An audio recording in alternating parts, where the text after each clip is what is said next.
My name is Pintu Dimna. I am from Malda and I am a student of AMA. So I just want to know what is the difference between Kaaba and Kashi. Will you explain me as your kind?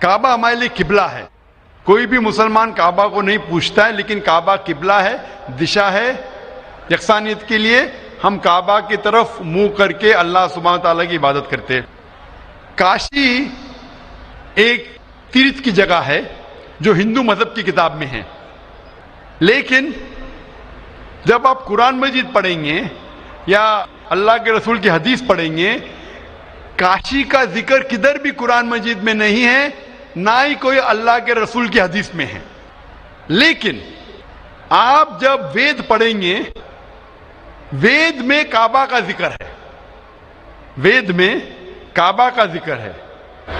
لکھا ہے رگ وید میں جلد number 3 میں لکھا ہے کہ تیرتھ کی ایک جگہ, تیرتھ مطلب جس جگہ خدا کی عبادت کی جاتی ہے, تیرتھ کی ایک جگہ ہے وہ کعبہ. تو کعبہ کا ذکر ہندو مذہبی کتاب میں بھی ہے, قرآن میں بھی ہے اور بائبل میں بھی ہے. بائبل میں لکھا ہے بک آف سامز میں chapter number 84 verse number 2 to 6 میں لکھا ہے blessed are those people who visit the valley of Bakka. تو بائبل میں بھی کعبہ کا ذکر ہے, ہندو مذہبی کتاب میں بھی کعبہ کا ذکر ہے, اور قرآن میں اسلام کی مذہبی کتاب میں بھی ذکر ہے. تو اگر ہم یکسانیت پہ جائیں گے, جو کامن ہے اسے لیں گے, تو کعبہ صرف کامن ہے تینوں مذہبی کتابوں میں, اور مذہبی کتابوں میں بھی لکھا ہے.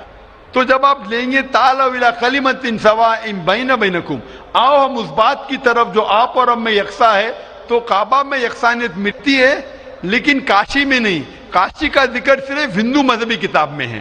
تو اگر ہم یکسانیت پہ عمل کرنا چاہیں گے تو آپ اور ہمیں ماننا پڑے گا کہ کعبہ اللہ سبحانہ و تعالیٰ کا گھر ہے اور عبادت گاہ ہے, عبادت کرنے کی جگہ ہے. Hope that answers the question. Thank you. Mic number 5 پر اگر کوئی غیر مسلم خواتین, غیر مسلم بہن موجود ہیں تو اپنا سوال کر سکتی ہیں. Can you explain vividly the points mentioned in the Bible to prove that Jesus, peace be upon him, was not crucified, especially referring to Jonah? Thank you. بہن کا سوال ہے کہ آپ صاف طور سے یہ ثابت کر سکتے بائبل کے ذریعے سے کہ عیسیٰ علیہ السلام کو صلیب پہ نہیں چڑھایا گیا تھا. آپ بائبل کے ذریعے, بائبل کے حوالے سے یہ ثابت کر سکتے ہیں کہ عیسیٰ علیہ السلام کو کروسیفائی نہیں کیا گیا تھا, صلیب پہ نہیں چڑھایا گیا تھا, خصوصاً جونا کے ذریعے. میں نے ایک مناظرہ کیا تھا ایک عیسائی پادری کے ساتھ. Was Christ really crucified? کیا عیسیٰ علیہ السلام کو حقیقت میں صلیب پہ چڑھایا گیا تھا کہ نہیں, کہ وہ صلیب پہ مرے تھے کیا نہیں. اور یہ لفظ جو کروسیفائی ہے, کروسیفکشن FIXION کے معنی ہے کہ انسان کو جب صلیب پہ چڑھایا جاتا ہے اور انسان مر جاتا ہے اسے کہتے کروسیفکشن, CRUCIFIXION. ایک دوسرا لفظ ہے اگر انسان کو صلیب پہ چڑھایا جاتا ہے اور وہ نہیں مرتا ہے, اس کے لیے کوئی لفظ نہیں ہے. سو ایک لفظ جو ہم کہہ سکتے کروسیفکشن, CRUCIFICTION. کروسیفکشن مینس ایک کہانی ہے. تو بہن کا سوال ہے کیا بائبل کے ذریعے یہ ثابت کر سکتے کہ عیسیٰ علیہ السلام کو صلیب پہ چڑھایا نہیں گیا تھا اور وہ صلیب پہ نہیں مرے, خصوصاً یونس علیہ السلام کے حوالے سے. کئی بائبل میں ورسز ہے جس سے یہ ثابت کیا جا سکتا ہے کہ عیسیٰ علیہ السلام کو صلیب پہ نہیں چڑھایا گیا تھا. قرآن مجید میں اللہ تعالیٰ فرماتے ہیں سورہ نساء میں سورہ نمبر 4 آیت نمبر 157 میں, وہ لوگ کہتے ہیں کہ ہم نے عیسیٰ علیہ السلام کو مارا, وما قتلوا وما صلبوہ, نہ ہی ان نے ان کا قتل کیا نہ ہی ان کو انہیں صلیب پہ چڑھایا. وما قتلوا وما صلبوہ ولکن شبہ لہم, یہ صرف ایک دکھاوا تھا, ان کو ایسا احساس ہوا. اور جو اس میں اختلاف کرتے ہیں وہ لوگ شبہ میں ہیں. کیونکہ ان کو نہ سولی پہ چڑھایا گیا تھا نہ ان کا قتل کیا. وما قتلوا یقینا, اور ان کو بے شک قتل نہیں کیا گیا تھا. تو قرآن مجید میں صاف طور پہ کہا گیا ہے کہ عیسیٰ علیہ السلام کو نہ قتل کیا گیا نہ سولی پہ چڑھایا گیا تھا, یہ صرف ان کو لگا. اور جو کوئی اس میں اختلاف کرتا ہے وہ شبہ میں ہے. ولیکن شبہ لہم, کیونکہ عیسیٰ علیہ السلام کو نہ سولی پہ چڑھایا گیا نہ قتل کیا گیا. ابھی یہ قرآن مجید میں کیونکہ لکھا ہے تو ہم مسلمان مانتے ہیں. ہم بائبل سے کیسے ثابت کر سکتے ہیں کہ عیسیٰ علیہ السلام کو سولی پہ نہیں چڑھایا گیا؟ لکھا ہے گاسپل آف میتھیو میں چیپٹر نمبر 12 ورس نمبر 38 میں کہ جب لوگ آتے ہیں اور عیسیٰ علیہ السلام سے کہتے ہیں کہ آپ ہمیں ایک معجزہ دکھاؤ, ہمیں نشانی دکھاؤ تاکہ ہم مانیں کہ آپ اللہ کے پیغمبر ہیں, تو عیسیٰ علیہ السلام کہتے ہیں O evil and adulterous generation, you seek it after a sign, no sign shall be given to you except the sign of Jonah. عیسیٰ علیہ السلام کہتے ہیں, انہیں گالی دیتے ہیں اور کہتے ہیں کہ آپ کو کوئی نشانی دی نہیں جائیں گی, کوئی معجزہ دی نہیں جائیں گا, صرف سائن آف جونا, یونس علیہ السلام کی نشانی. No sign shall be given to you except the sign of Jonah. For as Jonah was 3 days and 3 nights in the belly of the fish, Son of Man be 3 days and 3 nights in the heart of the earth. یہ ہے حوالہ gospel of Matthew کا chapter number 12 verse number 38 سے لے کے 42 تک. عیسیٰ علیہ السلام کہتے کہ تمہیں کوئی نشانی نہیں دی جائیں گی, صرف نشانی یونس علیہ السلام کی. جس طریقے سے یونس علیہ السلام 3 دن اور 3 رات مچھلی کے پیٹ میں تھے, اسی طریقے سے میں دھرتی کے پیٹ میں 3 دن اور 3 رات رہوں گا. ابھی ہمیں جاننے کے لیے کہ سائن آف جونا کیا ہے, یونس علیہ السلام کی نشانی کیا ہے, ہمیں جانا پڑے گا دا بک آف جونا. ایک بائبل میں کتاب ہے جس کا نام ہے جونا, یونس علیہ السلام. یہ کتاب صرف 2 پیج کی ہے, یہ بہت چھوٹی کتاب ہے بائبل میں. اس کتاب کی شروعات میں لکھا ہے کہ اللہ سبحانہ و تعالیٰ نے اپنے پیغمبر یونس علیہ السلام کو کہا تھا کہ اپنا پیغام پہنچاؤ, آپ جا کے پیغام پہنچاؤ نینوا کے لوگ کی طرف. یونس علیہ السلام بائبل کے مطابق کہتے ہیں وہ ڈرتے ہیں کہ یہ لوگ کیا پیغام سمجھ پائیں گے, اسی لیے نینوا جانے کے بدلے وہ ایک کشتی میں سوار ہوتے جوپا کی طرف. اور اس وقت ایک سپرسٹیشن تھا, سپرسٹیشن مطلب اندھ وشواس تھا کہ اگر کوئی اپنے مالک کا کہنا نہیں مانتا اور مالک کی نافرمانی کرتا ہے تو ایک سٹارم آ جاتا ہے سی میں, دریا میں ایک سٹارم آتا ہے. تو سٹارم آنے کی وجہ سے لوگ کہتے ہیں کہ ہم میں سے کسی ایک نے اپنے مالک کی بات نہیں مانی. یہ سب لکھا ہے بائبل میں بک آف جونا میں. یونس علیہ السلام کیونکہ اللہ سبحانہ تعالیٰ کے پیغمبر تھے, بائبل میں لکھا ہے کہ انہوں نے بات مان لی اور کہا کہ میں اپنی مالک کا کہنا نہیں مان رہا ہوں اور نینوا کے بدلے جوپا جا رہا ہوں, تو میری وجہ سے یہ سٹارم آیا. سٹارم کو کیا کہیں گے دریا میں؟ سٹارم, طوفان. طوفان, یہ طوفان دریا میں کیوں آ رہا ہے؟ یہ طوفان یونس السلام کہتے کہ میری وجہ سے آ رہا ہے, کیونکہ میں میری مالک کی بات نہیں مان رہا ہوں. اور اس وقت یہ اندھ وشواس تھا, سپرسٹیشن تھا کہ جو مالک کی بات نہیں مانے گا اس کو دریا میں پھینکیں گے تو طوفان ختم ہو جائے گا. تو یونس علیہ السلام کہتے کہ میری غلطی ہے, مجھے پھینکو. تو کیا کرتے لوگ یونس علیہ السلام کو پکڑ کے دریا میں پھینکتے ہیں. تو مجھے یہ پوچھنا ہے کہ یونس علیہ السلام کو جب دریا میں پھینکتے ہیں, بائبل میں لکھا ہے, تو یونس علیہ السلام زندہ تھے یا مردہ تھے؟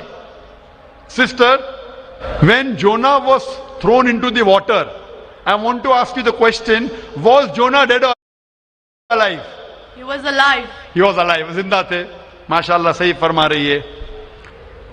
طوفان اتنا زور کا آ رہا تھا, طوفان میں اگر ایک زندہ انسان کو ڈالتے ہیں, وہ طوفان میں دریا میں انسان مرنا چاہیے, لیکن یونس علیہ السلام مرے یا زندہ تھے؟ He ought to die in the storm. Was he dead or was he alive?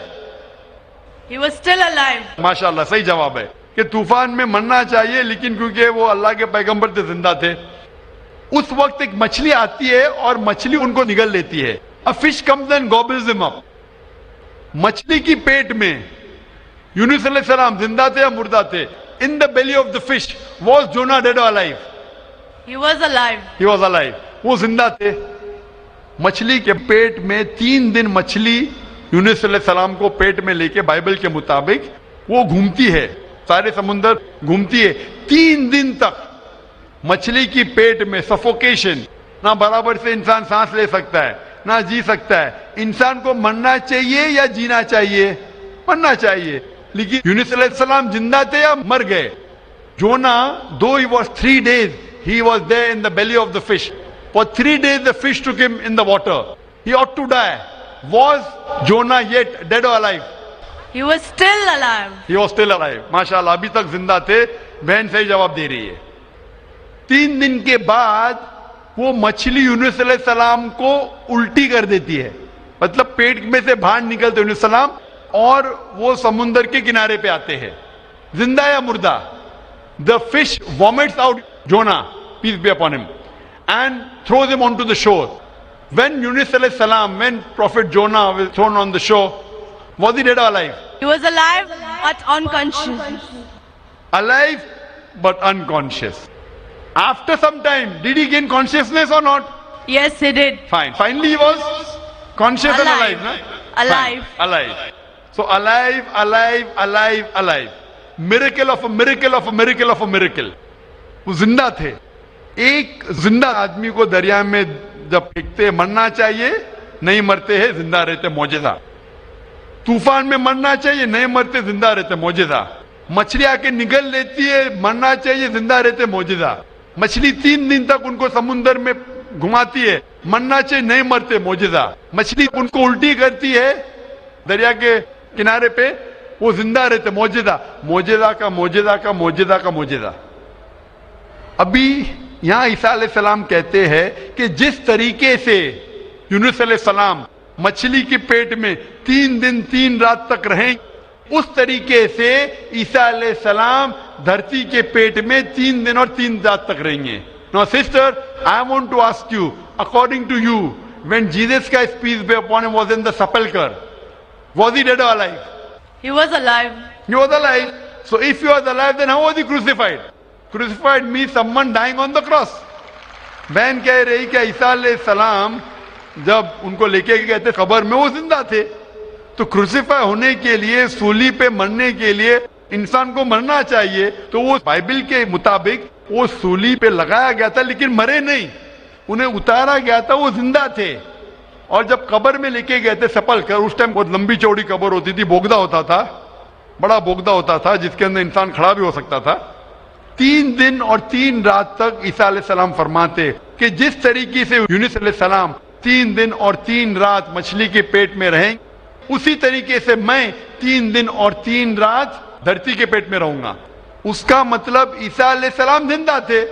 اگر زندہ تھے تو سولی پہ نہیں مرے ہو. تو اسی لیے بائبل کے ذریعے یہ ایک طریقہ ہے ثابت کرنے کے لیے کہ عیسیٰ علیہ السلام سولی پہ نہیں مرے, وہ زندہ تھے.